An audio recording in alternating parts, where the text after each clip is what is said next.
sesquicentennial lecture series. A couple of logistical points.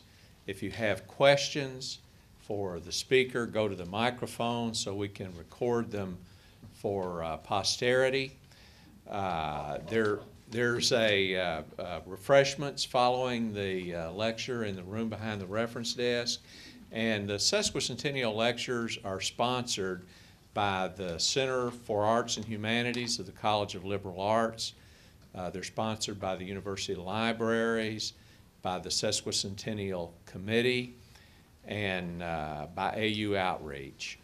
One more thing I would like to note is that one of our senior Auburn fans is here today, Dean Foy.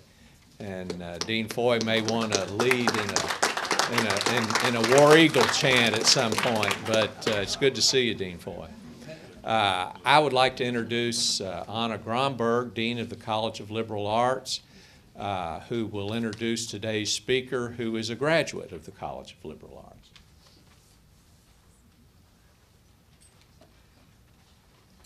Well, welcome everybody, and not to give you a hint, but I just turned my cell phone off, okay?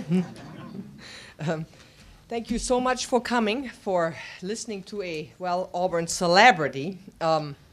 David and Jay and I had lunch before today, and you know, I like to kind of pick people's brain a little bit before I introduce them, see if I can get some secret stories out of them. And David finally said, you know what, Anna, I wouldn't worry too much about introducing me. Everybody knows me. I bet you that's very, very true, but nonetheless, he handed me a little bio, which, you know, I will read to you because it's important what a person wants you to know about him or her. So, but I will mix it up a little bit with what I have to say about him, right? So, David Housel has been a part of the Auburn scene for, let's say, for a long time. He graduated in '69 with a degree in journalism. And he had a 36-year career at Auburn, working in the athletic department ticket office, serving on the faculty as an instructor in journalism, as sports information director, and finally as athletic director from '94 to 2005.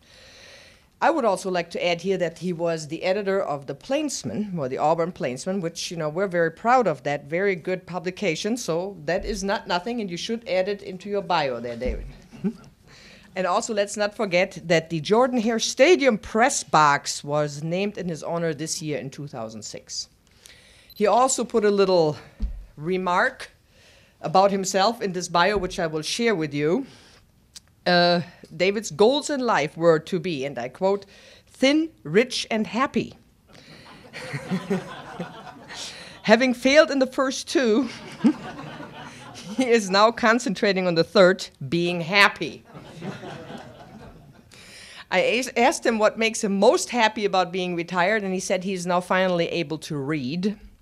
And apparently he's also able to write, and he has 4 books in his name, which I will now give you the titles of. The 2 that you might know, or probably will know already, are Saturdays to Remember and From the Desk of David Housel. But he has added the following 2. Tigresses, Tigerettes, Lady Tigers, Tigers, a story of women's athletics at Auburn. And finally, The Aubie Story, a collection of Phil Reed's football program and ticket art with essays and stories by David Housel. I asked him if he has any other hobbies while he's retired other than writing books, and he said yes, he plays golf, and he had a golf shirt on, and I asked him if he's an avid golfer, and he said yes, avid and bad. All right, I would like to give you a quote from our former president, Muse, when he appointed David in 1994 as athletics director. David Housel represents integrity, hard work, leadership, and spirit. And what I think is so very important, and it was in '94, and it might even be more so in 2006, that is David's attitude about athletes. Let me quote David Housel himself from 1994. David envisioned an athletic program that will encourage and assist student athletes to reach, well, it was a Freudian, but maybe appropriate, to reach their maximum potential as students, as athletes, and as people. And he wanted to prepare them to make a meaningful contribution to society when their athletic careers are over. I think we have to remember this probably today more than ever, and we really do thank you for that emphasis. And I know you stand for that very spirit, and that's why so many people love you and respect you. Today, David will speak about intercollegiate athletics at Auburn. Please welcome our speaker.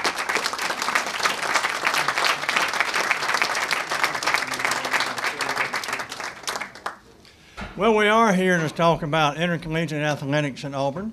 And since we're here to talk about intercollegiate athletics at Auburn, I know of no better way than to do what Dwayne mentioned. We have Mr. Auburn here, Dean Foy. Why don't you stand up and lead everybody in a rip-roaring from the heart War Eagle, Dean Foy? I thought you'd never ask me. Stand up, everybody. Never have that good old Auburn spirit. There, get your hand up. Are you ready? Ready! Okay, then. Are you ready? Ready! Hello! 1, 2, 3, 4.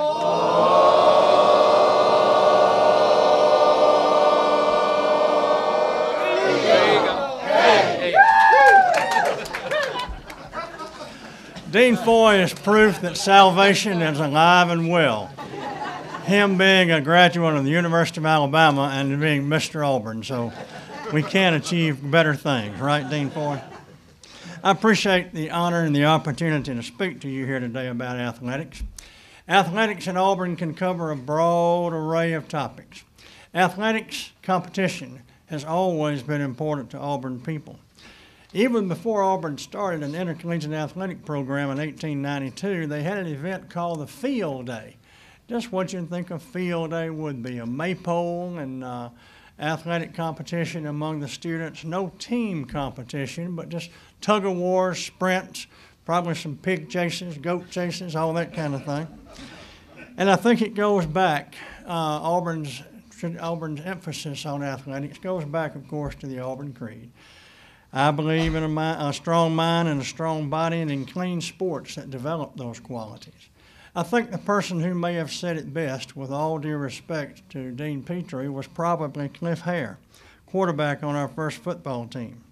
Athletics make men strong, study makes men wise, and character makes men great. There are many various avenues we can go down in terms of athletics, but our topic today is intercollegiate athletics. In my time in Auburn, and we're going to talk about it from 1892 to 1994. In my time at Auburn, from 1965 to 1994, I was either on the periphery or involved to some degree in the entire process, input into the decisions and that kind of thing. From 1994 on, of course, I was the athletic director. I was in a leadership role, and I was calling the shots in some cases and making the decision in some cases. I choose not to talk about 94 to 05 in the context of my lecture today. Now, we'll talk about it, and we'll talk about it today, but I want it to be very clear that I'm going to emphasize from 1892 to 1993, and I do that for two reasons. One, I don't think enough time has passed to put 1994 to 2005 in proper historical context. And then because I was intimately involved in some of those decisions, which if you want to talk about, we'll talk about. I'm not going to shy away from that. But I wouldn't want to come across as somebody defending what was done, overemphasizing the importance of the good things, and trying to shirk responsibility or justify the not so good things. Again, we'll talk about it, but we'll talk about it separate and apart from a historical context on the intercollegiate athletics at Auburn. And we're not going to spend a lot of time talking about when this team was added or when this coach became the head coach at Auburn, or we'll talk about people, we'll talk about personalities, but we're not going to zero in on dates and necessarily specific events. One of the best history teachers I had at Auburn was a man named Donovan Olive. Any of you have Donovan Olive in class? He didn't get into the names For example, July the 4th, 1776. We all know what happened on July the 4th, 1776, but it is far more important to the history of this country what led up to July the 4th, 1776. So we're going to be talking about trends and events and movements and events that happened and some of the personalities that led Auburn to where it is today. Much of what you will hear today comes from Shug Jordan, Jeff Beard, Bill Beckwith. I heard it, I learned it, sitting at their knee, listening, raptured almost to what they were saying about Auburn of old, sitting around the campfire, listening to Auburn people talk. The story of Auburn Intercollegiate Athletics begins in February of 1892 in Piedmont Park in Atlanta, Georgia, as part of a celebration of George Washington's birthday. Auburn defeated Georgia 10-0 in that first ball game. The game was nothing like what we call football today. Touchdowns counting 4 points, extra points 2 points. There was no such thing as a forward pass. And strategy, more or less, depending on getting your biggest men, putting them in a V, getting the ball carrier behind them, and then going forward as far as you could go. That first team consisted of faculty and staff and students. Auburn beat Georgia 10-0. The game came about, the new game of football came about because of the friendship of two men, George Petrie at Auburn and Dr. Charles Hurdy at the University of Georgia. They had met one another during their days at Johns Hopkins and maintained their relationship, and they got to bragging and talked about how much they love this new sport, so they just said, well, let's see who's best. So really nothing much has changed. Interesting, times change.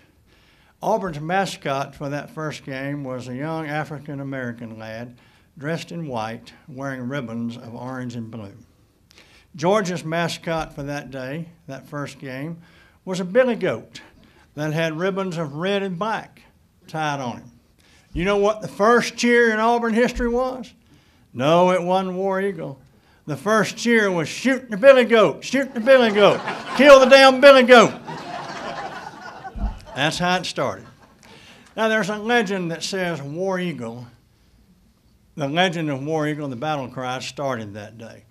If you're here today, you probably heard the story about how the Civil War soldier was fighting with Robert E. Lee in the Battle in the Wilderness, one of the worst battles in the Civil War, and he was wounded and left for dead in no man's land between the two armies. And the only other living thing was this baby eagle.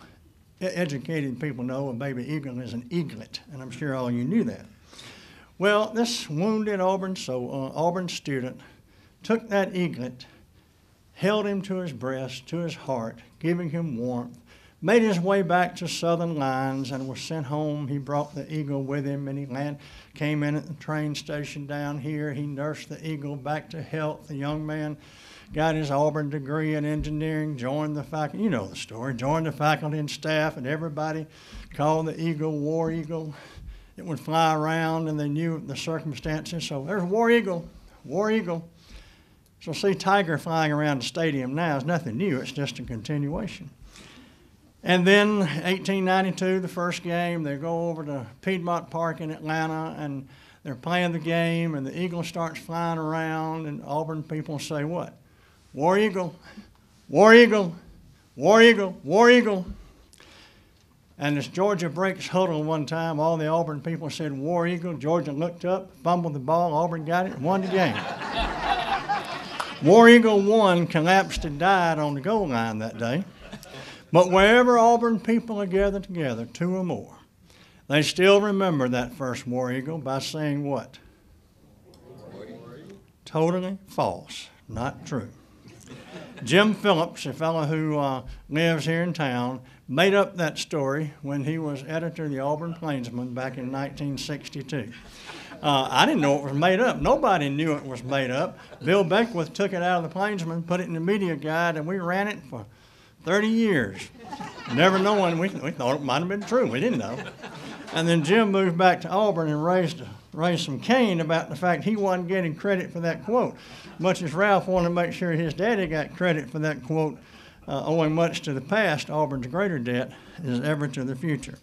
That story is not true. But how many of you watched the old, or remember the old John Wayne movie, The Man Who Shot Liberty Valance?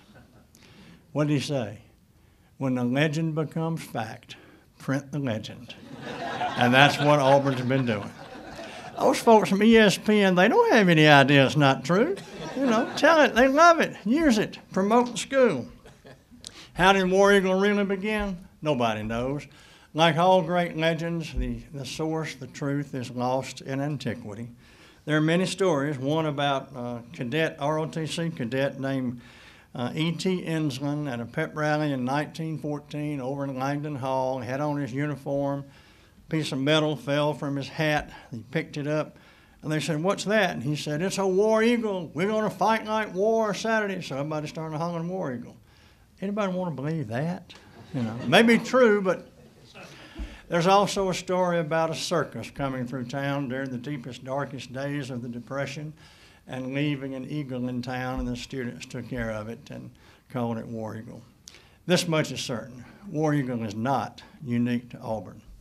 The eagle, being the majestic bird that it is, has been a part of Native American folklore and folklore around the world, almost as long as man has walked the earth and carved drawings in caves and that type of thing. There's a War Eagle Mill, Arkansas. I bet they were pretty happy at War Eagle Mill, Arkansas last Saturday. There's a War Eagle Bluff out near Sioux City, Iowa. So the term War Eagle is not an Auburn term. It's a pretty much universal term, primarily among Native American cultures. But Auburn has taken it and made it synonymous with this university. Getting back to the Auburn-Georgia game, started between George Petrie, Dr. Charles Hurdy. There's always been a mutual respect between Auburn and Georgia. Auburn and Georgia never deteriorated like Georgia, Georgia Tech, or Auburn and Alabama. In the old days, when the game was played at Columbus, Cliff Hare and Dr. Hurdy, Cliff Hare, of course, was a quarterback on our first football team, they would come over here on Gay Street, sit in Cliff Hare's back porch, and then say, "Well, here's a quarter for you and a quarter for me." You being Auburn, you being Georgia. They would divide up the gate receipts from the Auburn-Georgia game that way. There's always been a lot of inbreeding between the two staffs. Georgia's most successful football coach is who? Vince Dooley. From where? One of Auburn's most successful football coaches is who? Pat Dye from Auburn. Where did Shug Jordan coach before he came to Auburn? Georgia. A lot of respect and inbreeding. And when Georgia comes over here in a couple of weeks, I think you'll see Rodney Garner from Auburn on their sideline. Steve Greer coached here, played there. And then on our sideline, you'll see two former Georgia players, Will Muschamp and Hugh Nall, our offensive line coach. Auburn-Georgia has been a unique rivalry in that it's been so competitive, but it never got ugly. Coach Sturgeon used to have a saying, after all these years, all the mud, the blood, and the beer, talking about fights and all like that, it's almost even, and it is, after 113 years, almost even. Auburn's won 53 games, Georgia's won 48 games. There have been 4 ties. At Athens, Auburn leads the series 18-9. And in Auburn, Georgia leads the series 12-9. Georgia's media relations director, one of my best friends in the business, Claude Felton, and I have talked about the relationship between the two schools on many occasions. We've come to phrase it this way. When Auburn and Georgia play, it's like brothers fighting.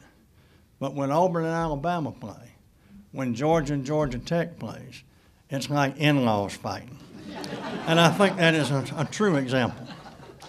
When you look at the history of Auburn football, the growth of the stadium, and bringing all our games to campus, it's interesting to note that only Georgia came freely and willingly. Tennessee fought it, Georgia Tech fought it, Alabama fought it. Only Georgia came in and said, "Yeah, we'll be happy to come, banners high, coming to play ball." Only Georgia accorded Auburn the mutual respect that a school in the Southeastern Conference earns and deserves. One more thing about those early games. They played in February of 1892. Then they played also in November of 1892. November the 22nd, they played Duke in Atlanta. Auburn did. November 23rd, they played North Carolina. November the 25th, they played Georgia Tech. So they kind of had a round-robin football tournament in those days like they have a basketball tournament today. So why are people opposed to a playoff? They're playing a game every other day. But the game, of course, was different at that time. Let's move on to 1895. 1895 to 1899. Auburn had its first notable coach, John Heisman. You fellas standing in the back, there's some seats right over here. Y'all feel free to come on in, because if you're like me, you need to protect your legs all you can. John Heisman was the first notable coach. Yes, John Heisman is the man for whom the Heisman Trophy is named. Very interesting fellow, John Heisman. He was a great Shakespearean actor. He fought to legalize the forward pass after he got to Georgia Tech. When he was coaching, he would use Shakespearean terminology. He described a football as an oblong spheroid, and it is better to have died a young child than to fumble this ball, things like that. He apparently was a man of impeccable integrity. He and his wife ran into some problems at Georgia in Atlanta. They got a divorce, and Heisman said, "It's not right for her to be in the same town with me. I don't want to embarrass her, therefore, this is her home. I will be the one to leave town." So John Heisman left, effectively ending his college football career, winding up at the Downtown Athletic Club of New York City. Coach Heisman was here from 1895 to 1899, won 12 games, lost 4, tied 2, something like that. Went on to Clemson. Now, what's Auburn? Auburn Tigers. The name Tigers, the nickname Tigers, by the way, comes from Oliver Goldsmith's poem, the English poet, The Deserted Village. There's a line way down in that poem that says, where crouching tigers await their unsuspecting prey. And Auburn, sweet Auburn, loveliest village of the plain, it only figures that crouching tiger right down Thatch Avenue at Jordan-Hare Stadium. That's how it came about. There were some other things that were interesting during Heisman's time here. Played our first home football game. First home football game happened here in 1896. Beat Georgia Tech 29-6 in Ross Square, right behind Sanford Hall. The next year, Georgia Tech came back, and Auburn won 63-0. And it was probably in that game where the Rec Tech Pajama Parade, which is a thing of the past now, got its start, where all the students would parade around campus in their pajamas and holler Rec Tech, Rec Tech. Supposedly, here again, according to legend, when the legend becomes fact, print the legend. Supposedly, there was a lot of competition between the engineers at Auburn and the engineers at Georgia Tech in Atlanta on North Avenue. City slickers, country bumpkins, all that kind of thing. And Georgia Tech's team train was coming in the next morning, and that night, the Auburn students got out of their dorms, went down to the train track in their pajamas and greased the track with pig grease. And when the Georgia Tech train came in and they put down the sand and tried to keep the wheels from turning, on that pig grease, slid halfway to Lochapoka. And the team had to walk back, and Auburn won the game 63-0. And it is said that Heisman might have been sitting up above Toomer's Corner drinking lemonade, Toomer's drugstore drinking lemonade, laughing. I'm not saying he had anything to do with it. Yes, in 1971, Pat Sullivan became the first player to win the Heisman Trophy at a school where John Heisman coached. Bo Jackson did the same thing in 1985. 1908 to 1922. It's getting interesting now. Mike Donahue, Iron Mike Donahue, came to be Auburn's coach. And Auburn people were beginning to take football rather seriously, and they hired a new coach from Yale. Bulldog of a coach, they thought. They had in mind somebody big and strong like John Wayne. Train came in down at the train station. A little bitty tiny guy got off. Looked more like Mickey Rooney than John Wayne.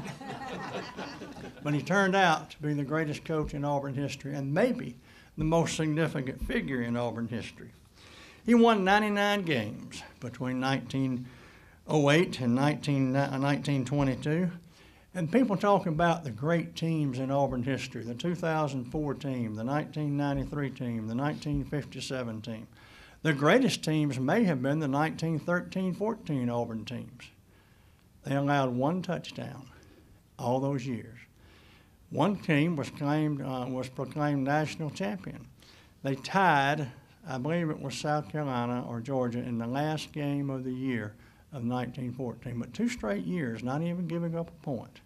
Sports writers of that day said when you start talking about Southern football and you line it up, you got to go through Auburn first, because the Auburn placard is at the head of the table. Now, you know who was right behind Auburn? You know who the big games of that day were? They talk about Auburn, Alabama, Auburn, Florida, Auburn, LSU, Tennessee, Georgia, Florida, Georgia. You know who the big games were in that day? Auburn, Vanderbilt. Auburn, Vanderbilt. They had great teams in those days. Probably Mike Donahue was one of the most significant names, as I mentioned. He brought, as athletic director, he brought football to a new level. He brought baseball, track, basketball, and women's athletics. The football field moved from right here behind Ross Square to where the Haley Center parking lot is now. Drake Field, they called it. The baseball field is where Haley Center now stands. Home plate, as I recall, some of you may be old enough to remember, was at the corner, right there across at the intersection between what is now Tiger Drive, right across from Thatch Hall. And the outfield, right field went down toward the field house, left field went out toward the Haley Center parking lot. They also built the first gym at Auburn. If you go behind Tishner Hall, where the journalism program is, and behind Ford Union, there's a parking lot there. That's where Auburn's first gymnasium was. It was just a big open room. They were very proud of it, but they couldn't finish the first game because they didn't put the lights up high enough. And these fellows would shoot these set shots, like John Mingelt used to shoot when he was playing for Auburn, that beautiful, he shot a jump shot, but these set shots had come up there, and they hit the lights and knocked the lights out in the first game, so they had to be careful about where they shot the ball from. Mike Donahue also instituted women's athletics at Auburn. The co-eds went to him and said, "We want to play basketball. Can we use a gym?" Mike Donahue said, "Sure." And let's talk about women's basketball here a minute.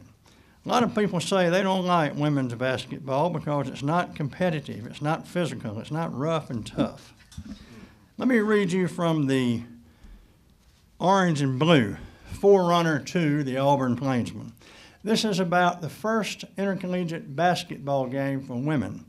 Came against the University of Georgia. And it reads as follows. For the first time in history, co-eds fight for alma mater. Again, the orange and blue met the red and black on the time-honored battlefield of sports. And once again, the red and black fought valiantly to the end, but at last had to taste the bitter pangs of defeat.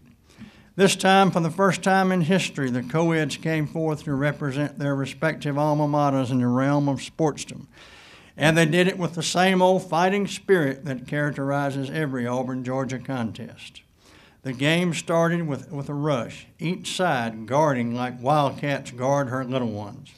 Auburn soon drew first blood when Kate Floyd, by some pretty pass work, threw a difficult goal.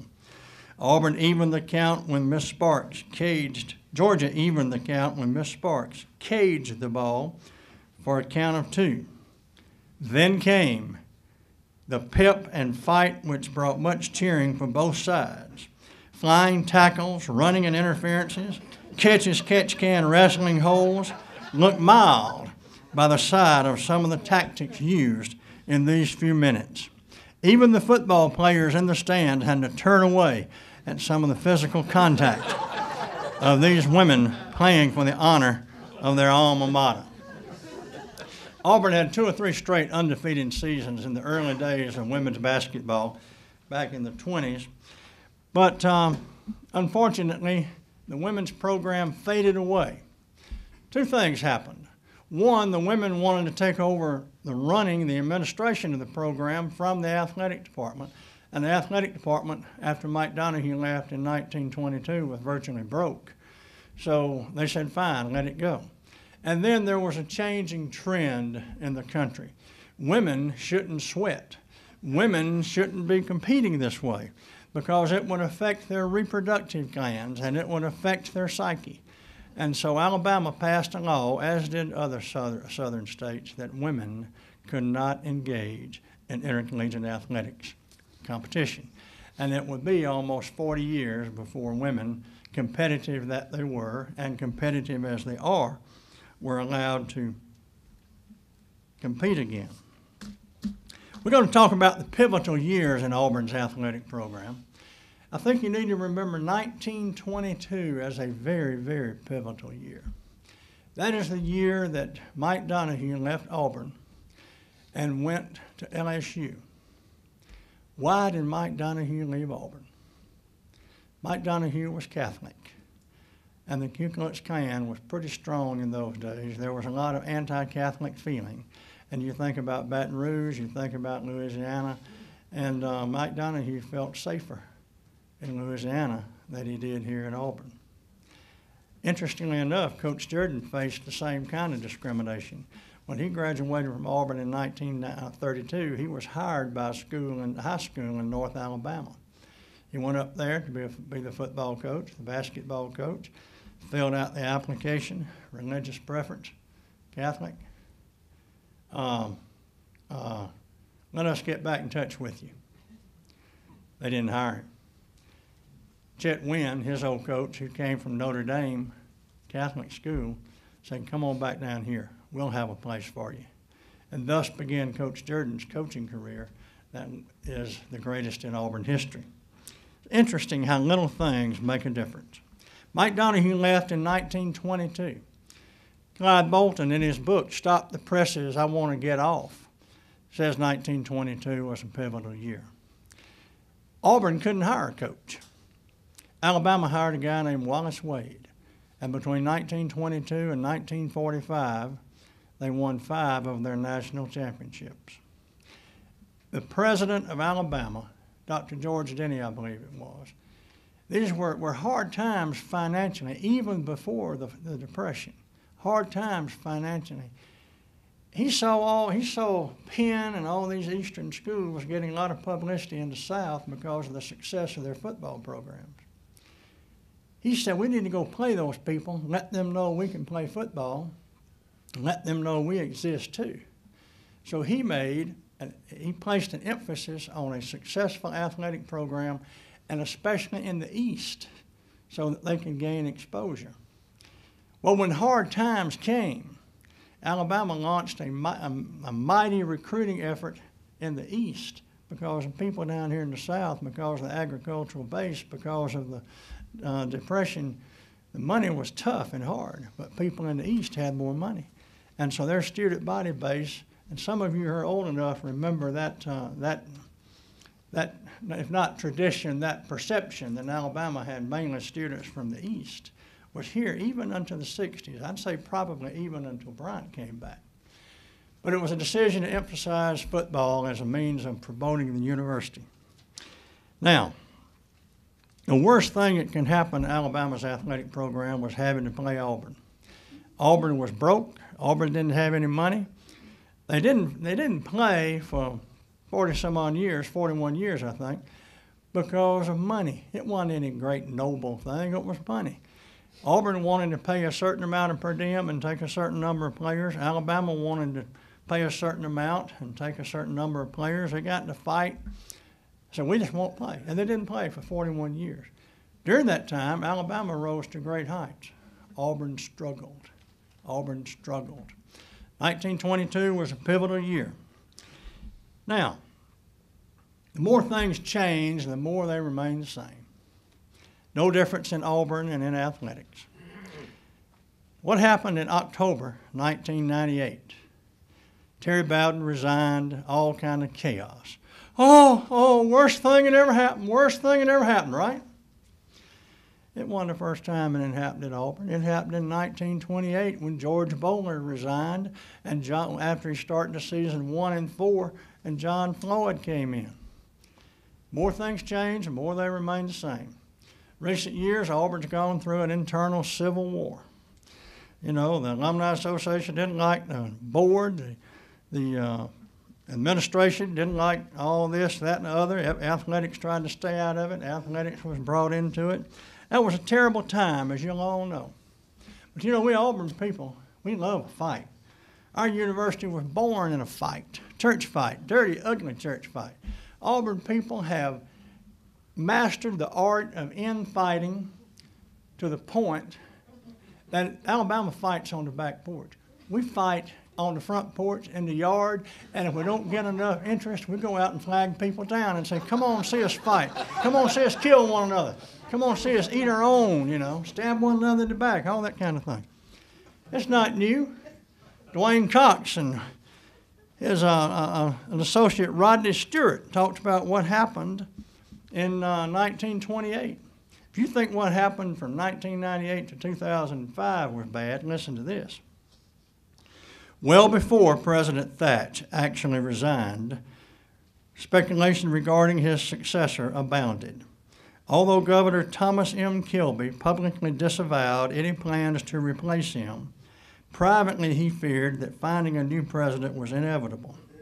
William F. Fagan, an API graduate and Board of Trustees member, desperately sought the position, but the president of the Alumni Association opposed him and advised Governor Kilby against his appointment. You ever heard anything like that before? The new president, was Sprite Dowell. Dowell met with the Board of Trustees early the following year after his appointment, which marked the beginning of a general downturn in the efficacy of his policies and popularity of his administration. Topping the board's agenda was a mounting crisis caused by the resignation of football coach Mike Donahue after a successful season. And we thought we could fight. Dowell commented that Coach Donahue's resignation was viewed with alarm by practically the entire student body and a large majority of the alumni. Making matters worse, Dowell stirred controversy when he recommended that all athletic funds reside in the college treasury. API alumni began voicing their dissatisfaction with Dowell's administration when the 1924 football season ended with 4 wins, 4 losses, and a tie. On December the 4th, you think we knew how to fight? These people knew how to fight. Listen to this. On December the 4th, a group of Jefferson County alumni held a mass meeting in which they called for Dowell's resignation. Although their reasons were vague, the situation quickly developed into a crisis. Trustee and Birmingham News publisher Victor Hansen charged that the group was motivated by an unsuccessful football season and that their complaint lacked substance. Associate counsel for the Jefferson County Alumni Group, Joel F. Welch, called for Dowell to be tried before the Board of Trustees and summoned all faculty and students, except freshmen, to appear as witnesses against the president. A group of Montgomery County alumni, represented by Haygood Patterson, who was one of our early great football players, also presented a letter at the hearing which contained a list of additional charges against President Dowell.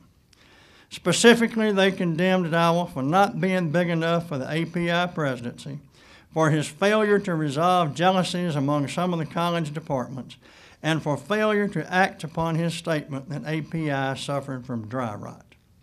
Patterson argued there was no precedent for API alumni to involve themselves in college politics without significant cause. He pointed to a series of crises, all of which had occurred in the last 5 years, wherein the alumni felt the situation warranted their involvement. Dowell was convinced that athletics was a major factor behind criticism of his administration. He conceded to the board that he possibly should have spent more time on the ball field, in the streets, or in social situations, but argued that his primary energies had gone into resolving the school's financial crisis. 2 weeks later, November 5th, 1927, President Sprite Dowell submitted his resignation. The more things changed, the more they remained the same. Now, that took us about 70 years. I'm glad I'm not going to be here in 2076 when Auburn probably goes through it again. 1922 was a pivotal year. 1928 to 1950, the down years. The down years with one exception. Coach Jack Marr, Johnny Marr's daddy. Stand up, Johnny. Hold up your hand so they'll know we're talking about your daddy here.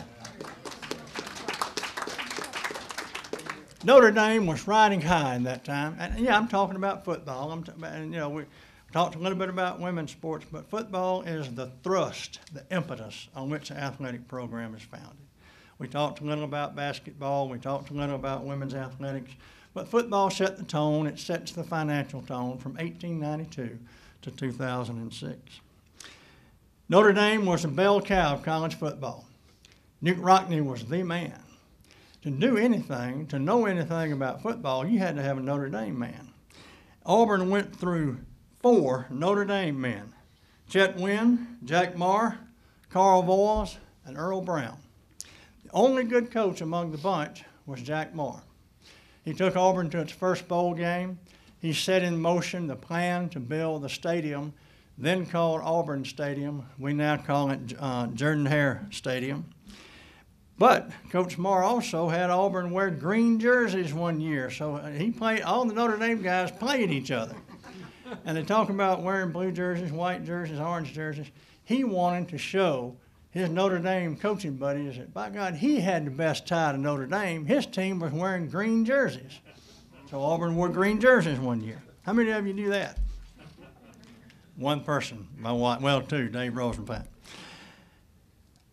Worked its way through. Then, in 1950, Auburn was 0-10-0. Something had to be done. The Governor Gordon Person, said, "Need to fire the football coach over there, Ralph." Dr. Ralph Draughon, our president, Ralph's father. Hold your hand up, Ralph, so folks know you're proud of your daddy. Need to fire the football coach over there, Mr. President. Dr. Draughon said, "Governor, you run the state, I'll run the university." 2 weeks later, he fired the football coach. Did what he had to do. He just wanted Auburn to do the firing rather than get the governor involved. Jeff Beard was named the athletic director.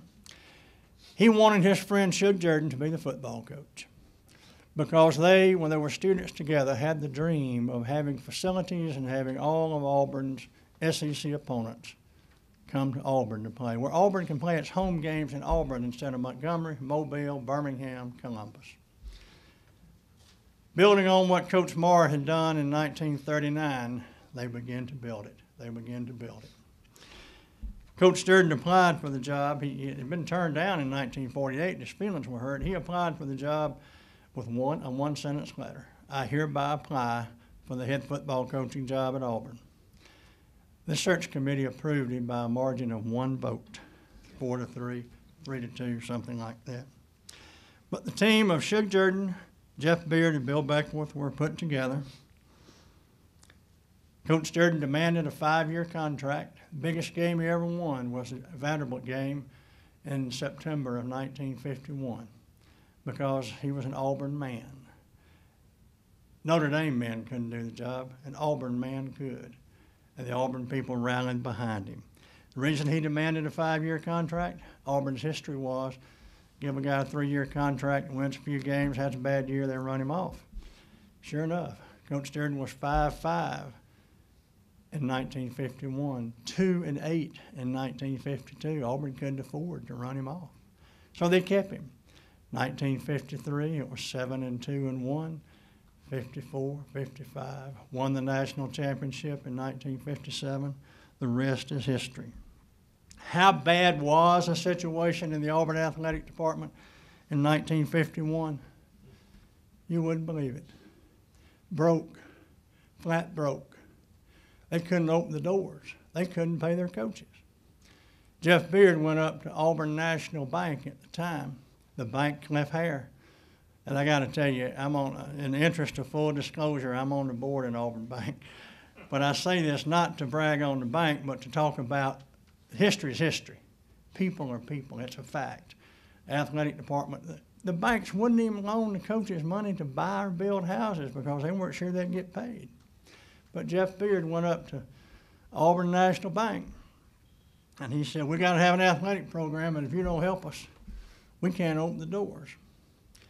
And so the bank gave him a line of credit that he paid off, paid the coaches, and he paid off as Auburn got better over the years. It was a tough, tough time. Tough, tough time. We talked about the Vanderbilt game. Beating Georgia Tech was a big thing. Georgia Tech had beaten Auburn 15 years in a row. Auburn beat them 1955. Auburn had to play Georgia Tech in Atlanta every year in those days from 1954 to 1960 because we didn't have a facility big enough. Georgia Tech had the biggest stadium in the biggest city. They paid the most money. Auburn had to go so we could get the money. Washington State, a bye game. Arkansas State, a bye game for Auburn in this day and time. That's what Auburn was. But Georgia Tech, in those days, a bye game, a bye game. That was intolerable. That had to stop. And it stopped in 1960, which I think was the most pivotal year in Auburn history. You got Tech out of Atlanta. You got the Georgia game here. Georgia came freely. We went to Athens freely, leaving Columbus, Georgia behind. And in the end, both of us enlarged our stadiums on the basis of that one game. Auburn went from 34,000 to 44,000 in 1960, 64,000 in 1970, and the rest is history. Bill Beckwith put together the financial package, the season ticket plan, the Greater Auburn Fund, now Tigers Unlimited. Auburn won that first Georgia game 9-6. That game, that year, is what ensured Auburn's financial stability that has led to this very day. The budget wasn't very much in 1960, but getting that game in Auburn and enlarging that stadium started Auburn on the way. If that hadn't happened, we might have played LSU in Birmingham a couple of weeks ago. That was the most critical, significant year in Auburn history. Auburn won the game 9-6, and it's interesting to note that after the game, Coach Sheridan made a very interesting statement. He said, if Auburn and Georgia keep playing exciting football games like this, we're going to have to start charging the fans $10 a piece to get in. The ticket to this year's Georgia game is $50. You have to give a $200 donation to Tigers Unlimited, old GAF, Greater Auburn Fund, for the right to buy a $330 season ticket. I'd say that Auburn and Georgia must have played some damn good football games, which they have. It all began to come apart in and let me say this about Dr. Draughon. For an athletic program to be good, the president and the athletic leadership have to be on the same page. There's never been a president more supportive of an athletic program in Auburn than Dr. Ralph Draughon, Coach Sheridan. He used to go to practice all the time. He didn't make the mistakes Bright Dowell did. He went to practice. In 1975, Coach Sheridan retired. One of the trustees, Sonny Pace from Mobile, leaked it to the press. It was an ugly, messy thing. Auburn hired Doug Barfield. Doug Barfield's a good man. I think the world of him. I think he was a good football coach, but I think he was doomed for two reasons. One, when he walked to Dr. Philpott's house, walked in, a gentleman whose name I won't call said, "Congratulations, Doug, you're our new football coach." Coach Barfield said, "Thank you." What he should have said was, "Wait a minute, maybe I am, maybe I'm not." He should have been able to negotiate, not just his package, financial package, but negotiate where the direction of the program was going. Auburn wanted another Shug Jordan, like Alabama has wanted another Bear Bryant. Thank God there's not but one. And for about 5 years there. We were in a struggling environment. Coach Durden goes on the Board of Trustees, gets mad at Dr. Philpott. You know the story, those of you. Coach Durden said, like Nikita Khrushchev did in the kitchen debate, he said, trustees ought to be running this university. The Constitution of the state of Alabama mandates that trustees manage the university. We get all this stuff and we come in here to a board meeting, don't have any chance to read it. And it was at that point the Board of Trustees, right or wrong, got more involved with the whole thing. Lee Haley, good man, does not get the credit he deserves for giving Auburn an all-around athletic program. Title IX came in 1972. Auburn already had a strong women's athletic program. It got stronger after that. For a tough time, Coach Haley couldn't see women eating in the dorm with the men, couldn't see them sharing a training room, but now all of that's fine. Everything's going along. Coach Dye was hired in 1981. You know the story there, most likely. He pressured Auburn. Auburn said, we can't tell you. He quit his job at Wyoming. He said, I'm a good enough football coach to get a job, but the Auburn job's the one I want. Wyoming said, you tell us today whether you're coming or not. And he said, I'm not coming back. I'm going to wait on Auburn. Why did he get the Auburn job? Probably because he was a good football coach, and they asked him in the interview, how long is it going to take you to beat Alabama? You know what he said, 60 minutes. Oh, man, they love that. Then he said, you seldom beat them in less than 60 minutes. He also said, I played at Georgia, I coached in Alabama, I know how to beat both of them. And that he did. That he did. Coach Dye's greatest contribution was getting rid of the Auburn paranoia, getting the Alabama game here. And the Alabama game here in '89 was a watershed event, as you know. You can't talk about Auburn's athletics without talking about our NCAA problems. I don't see a communist behind every tree or a Muslim terrorist behind every bush, and I don't see an Alabama guy behind every problem Auburn's had. I think sometimes we were guilty, sometimes we were stupid, sometimes we were foolish, sometimes we might have been set up, you know. I don't think Alabama set us up when we have an assistant coach go into the home of a Georgia assistant coach, offer his son a free trip to Hawaii. You know, how can Alabama be doing that, you know? I think Dr. Wilfred Bailey's greatest contribution was getting Auburn back into the mainstream of NCAA involvement, helping Auburn to understand how to be a part of the community of intercollegiate athletics as a whole. We talked about, I'll be willing to talk to you about 1994 to 2005, but I don't think enough time has passed. A couple of other things, and then we'll throw it open for questions and answers. I think the overarching question about intercollegiate athletics is, and it's been this way since 1892, is it worthwhile? What does it contribute to an institution of higher learning? A lot of arguments can be made that it doesn't contribute anything. A lot of arguments can be made that it is a significant contributor. Coach Durden said that if you measure football and the money spent on it just by the people who play it and coach it, it's not worth it. Coach Durden said that, and he's right. Millions and millions of dollars. But if you look at it for the institution as a whole, from a universal view, I think it is worth it. Dean Larry Benefield was talking the other day about the halo effect. When athletics is doing well, the halo effect shines out over the entire university.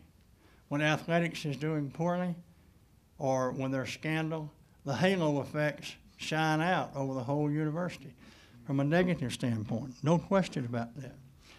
Depending on where you are, depending on what your jobs are, you can argue the value of intercollegiate athletics in a college setting. But folks, no matter how you feel, it ain't going to change. People are still going to want to have teams. They're still going to want to win. So how's the best way to handle it? I think you have to make sure that you win, and you win with integrity, and you win with class. Let me put it to you this way. When I was athletic director, there were 4 measures of success. Jay has his own measures of success, which is fine and good the way it ought to be. But to me, bottom line, you got to be successful competitively. You got to pay your bills without relying on the university to help you. You got to educate your student athletes, and you abide by the rules. If an athletic program does these things, win, pay your bills, educate your student athletes, and abide by the rules, you will have a successful program, and you will bring credit to the university and to its people. Finally, some of the most important people in Auburn athletics. I would say George Petrie, Cliff Hare, John Heisman, Mike Donahue, Jack Marr, Shug Jordan, Jeff Beard, Bill Beckwith, Pat Dye, Wilfred Bailey, Jay Jacobs, and Tommy Tuberville. And David Housel. Thank you for your editorial comment. Why do I add Jay and Tommy in there when both of them are relatively new on the scene? Because they will chart the future. Auburn is changing. The biggest challenge facing Auburn now, other than financial and business challenges, and the always challenge to win, is the dynamics of being an Auburn person is changing. When Coach Jordan was here, we struck as underdogs. The world was against Auburn, only us. You remember how it used to be? Now, Auburn is not a have-not. Auburn is among the haves. Auburn people are no longer considered farmers and ag guys. They're like Alabama. They're doctors, lawyers, the whole spectrum. Auburn is no longer a have-not. The psyche of Auburn people is changing. It changed in 1981. Pat Dye's greatest contribution was changing how Auburn people think. If you go back and you talk to the Auburn people, you know. And if you're an Auburn person, I challenge you to say that I'm wrong. Prior to 1981, you talk about the University of Alabama and everybody, ooh, tightens up. Oh, something's going to happen. What's going to happen to beat us? We just, Auburn was hoping to win. Coach Dye came in and said, we ain't worried about Alabama. We're worried about Auburn. We spend our time thinking about Alabama. We're wasting time that we could be using to make Auburn better. And I say that everybody who was an Auburn person before 1981, you mentioned Alabama, every person who became an Auburn person after 1981 says, hi, God, bring them on, bring them on. Auburn people in this day and generation expect to beat Alabama. Come on, boy, come on, come on. Come on, girl, we'll take you. Come on, tee it up, jump it up. How is Auburn going to handle that change in psychological attitude in the days to come? You want a lineage of Auburn athletics, the sesquicentennial year? Of course, it starts with George Petrie and Cliff Hare. The stories I've told you today and many of the things I've told you, I learned from Coach Beard and Coach Jordan, who were trained in the Auburn way by who? Cliff Hare and George Petrie, and of course, Jack Marr. Now, I always say it, I think it's true, that Coach Jordan and Coach Beard taught me how to be an Auburn man. Coach Dye taught me how to compete effectively. As the years go by, Auburn will be less and less Shug Jordan and Jeff Beard. It will be more and more Pat Dye, Tommy Tuberville. That's the natural transition of life, folks. Holding on to what was good, letting go of what can be better. Buddy Davidson, myself, we're about the only Pat Dye, the only Jordan Beard people who are around athletics anymore. Our time is passing. When we go, their influence will recede even further. Jay Jacobs learned from me. He learned from Buddy. He also learned from Pat Dye. And Tommy is putting his stamp on it. The best years, the pivotal years of Auburn, 1922, 1951, 1981. 1922 was a bad year because we couldn't handle our business. Alabama got ahead of us. 1951, we got in the race when Coach Jordan and Coach Beard brought it back together. 1981, the attitude and the psyche began to change. Suggested reading, if you want to go further. Stop the Presses So I Can Get Off by Clyde Bolton. The Last Coach, a biography of Alabama coach Paul Bear Bryant by Alan Barrow. Rammer Jammer Yellowhammer by Warren St. John. Why would I say read those books? Well, you got to know who you're competing against. and to appreciate where Auburn has come and to appreciate how it was for you young folks to be under the heel and the boot of Alabama domination, you got to read The Last Coach. To understand the psyche of football fans, Auburn fans or Alabama fans, you got to read Warren St. John's Rammer Jammer Yellowhammer, one of the best, funniest sports book I've ever read. If you want to learn about the history of Auburn's football program, the 1992 Auburn Football Media Guide, which Dwayne has here, I'm sure. Auburn Basketball 2006 Media Guide. In the Arena by Pat Dye and Rich Donnell. Shug by Pat Dye and John Logue. Rich Donnell wrote Shug, I'm sorry. And then, let's be honest about it, Tigresses, Tigerettes, Lady Tigers, and Tigers on women's athletics in Auburn. And then I wrote a book, the Collection of Auburn Stories, which has a lot of history that we didn't get into. If you want to know about specifically the football of the 50s and 60s, Phil Neal's book is outstanding. But don't spend all your money, because I got 3 or 4 more coming out that you're going to want. So having said that and having taken out the whole hour, I'll still throw it open for questions. Any questions?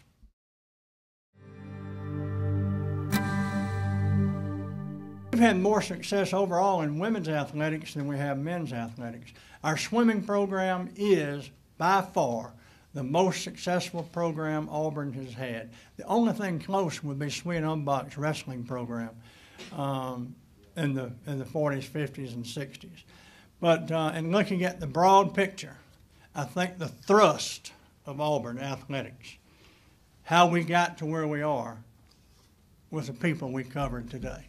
They made the difference so that we can hire David Marsh, so that we can keep him when Florida tried to hire him, so that we can have the facility, so that we can have the outdoor pool. David Marsh, Joe Champy, you know, there are many, Sonny Smith, there are many other great coaches, Hal Baird, and many people that I can name. But I didn't know how detailed I should get given the amount of time that I had.